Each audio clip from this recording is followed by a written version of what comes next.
Het goudkleurige stuk metaal, daar gaat het om.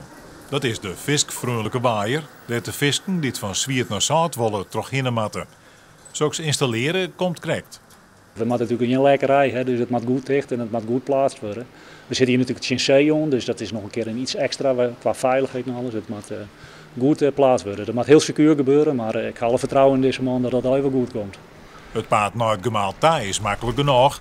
En aan de andere kant zocht het er prima uit voor de iel- en orenvisksoorten. Het probleem zit hier, in de pompen. Bij de vorige pompen kwamen ze er net ongeschonden uit. Dus... Dan hiest iel in stukjes. Ja, behoorlijk. Of in iel maar een hele prutte pin in de holle. Maar in ieder geval, ze kwamen er net heel uit. Nee. Het werk is nog net helemaal klaar. Ze moeten nog wat wichtige onderdelen monteerd worden.